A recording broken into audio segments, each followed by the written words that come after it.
You just have to do the right thing, and the right thing will follow you, even when people don't support it. Repeat after me, please. Anything that's worth doing is worth doing badly. And I tell you why.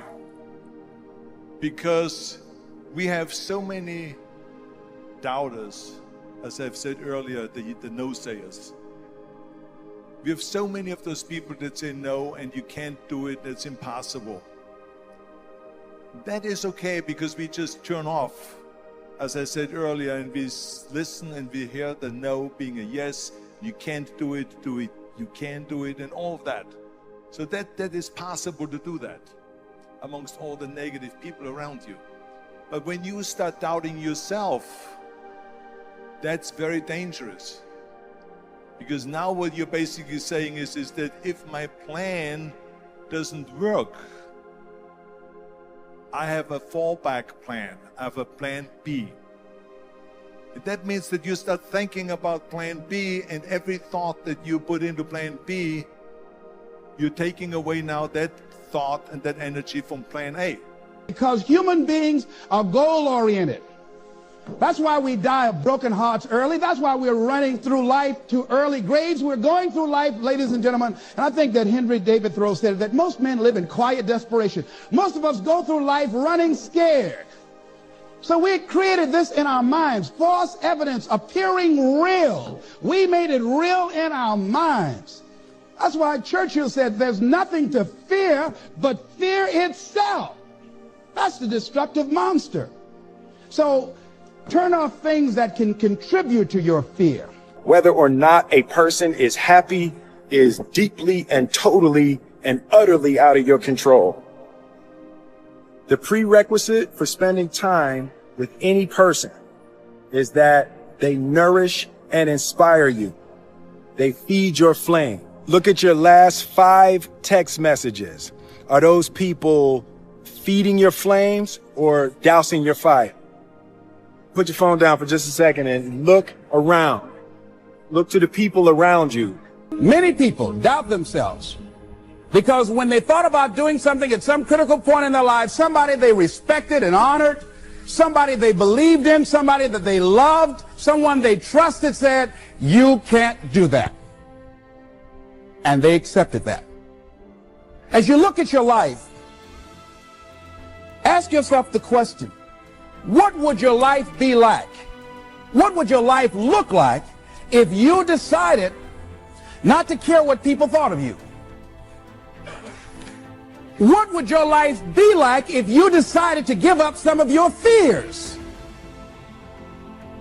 What would your life be like if you decided to become courageous? What would your life be like? If you decided to act on your dream, if you did what you felt in your heart, listening to tapes on a daily basis to begin to recondition your mind, to retrain your thinking. Faith comes by what? Hearing and hearing and hearing. Listen to things that can empower you, that can enable you to create a new reality for yourself, in a new life for yourself. You might appear to be strange around most people. You know, most people think you're strange if you're happy today. See, these people have not found their purpose in life. That's why they're grumpy. That's why they're miserable. That's why they're so negative. They're hurting and they want to hurt other people. So start practicing using programs for your mind. Seminars, books, workshops. Keep a journal. Record your thoughts. What's happening with you? It is about you.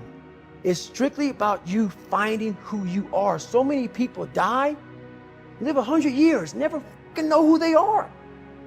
Never know who they are. You have to look in that mirror and know there's so much more in here, man. Because I could literally right now be a 300-pound guy spraying for cockroaches still to this day if I did not look in that mirror and say, there has to be more to this. This can't be it. And then willing to go into it, dive deep into it, and give all I have to find it. So that's what all that's about. And if you have people around you who are not sensitive to who you are, and the people that can hurt you the most, ladies and gentlemen, are the people that you love. That you love. They're the ones that you're vulnerable to. They're the ones that can get to you.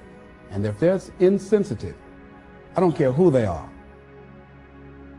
See, if you don't draw the line with people, if you just let them run rampant in your life, and you let things happen to you that you don't feel good about, if you continue to allow it to happen, you won't feel good about yourself. Your image of yourself will erode. So you've got to draw the line. I used to want to fix them when I was young. I used to want to go, hey man, I see what you're doing. Like, dude, don't do that anymore. Listen, just try, just do this and stop doing that and start doing this. And if you just work towards this, you could be successful. And then a week later, the guy's doing the same shit. You're like, okay, right. I'm wasting a significant amount of my energy on someone who doesn't want to waste any of their energy on themselves.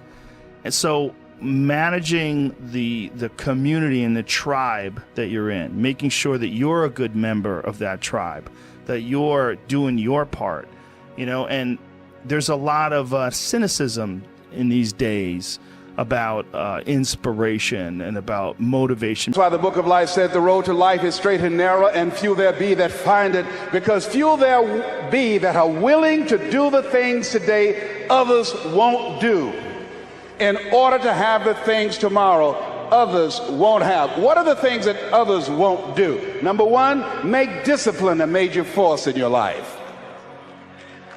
How many of you know if you'd have been more disciplined, you'd be further along to reach your goals right now?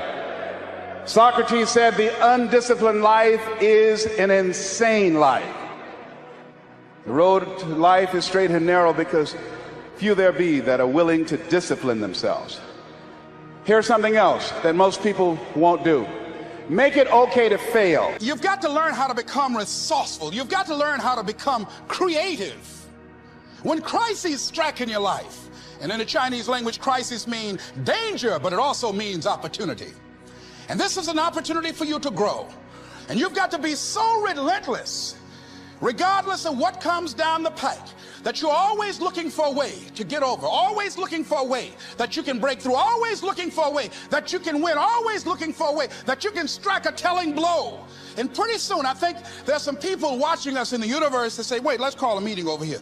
You know that guy Mustafa? Look at him down there. He won't stop. People that have a strong sense of self-approval, they have high expectations for themselves and from life and from others. See, a lot of people don't expect much from life. So they don't shoot for much. They're not preparing for much. A lot of people are just showing up in life.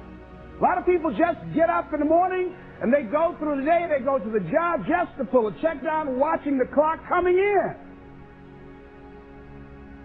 So you want to be a different kind of person as you forward your life. You want to get something out of this. If you're going to do it, it's worth your time, your energy. You've got some expectations from this. So examine your expectations versus your wishes.